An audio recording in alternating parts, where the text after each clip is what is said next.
మనం ఏదైతే ఒక లక్ష్యంగా పెట్టుకొని ముందుకెళ్ళాలనుకుంటున్నామో ఆ లక్ష్యానికి మనం ఎలా రెడీ అవ్వాలంటే, బహుశా ఇక్కడ ఉన్న వాళ్ళందరూ కూడా మేధావులు, ప్రజాప్రతినిధులు, మీ అందరి ఎక్స్పీరియన్స్తో పోల్చుకుంటే నాకు చాలా నలకంత అని చెప్పాలి. కాకపోతే నాకు తెలిసింది ఏంటంటే, ఒక ఆర్మీ సైన్యం ఏ విధంగా అయితే ట్రైనప్ అవుతారు, పోలీస్ శాఖ వాళ్ళు పోలీస్ ట్రైనింగ్ ఏ విధంగా అయితే ట్రైనింగ్ ఉంటుందో, అంటే వాళ్ళు అంత కసరత్తులు చేస్తే ఏదో బాడీ బిల్డ్ అవుతుందనో లేకపోతే హైట్ వెయిట్ ఉంటుందనో కాదు. వాళ్ళు మెంటల్గా ఫిక్స్ అయిపోతారు, మనం పోలీస్ అవ్వాలి, మన ఆర్మీ టీంలో మనం ఉండాలి, మన దేశానికి సేవ చేయాలి, ప్రజలకి సేవ చేయాలి.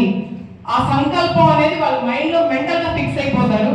అట్ ద సేమ్ టైం ఫిజికల్గా కూడా స్ట్రాంగ్ అవ్వాలి కాబట్టి ఆ ట్రైనింగ్ తీసుకుంటారు. అదే విధంగా ఈరోజు మనం బీసీ సమన్వయ కమిటీ ద్వారా ఇండియా వైడ్గా ఫస్ట్ టైం మనకి స్వాతంత్రం వచ్చిన తర్వాత కులగణన జరగడం అనేది ఇంతవరకు మనం చూడలేదు. కానీ రీసెంట్గా తెలంగాణలో కులగణన జరిగి అసెంబ్లీలో కూడా తీసుకురావడం జరిగింది. దాని మీద చర్చలు కూడా జరుగుతూ ఉన్నాయి. మన లెక్కలు కూడా వాస్తవం కాదో కూడా తెలియదు, దాని గురించి చర్చలు జరుగుతున్నాయి.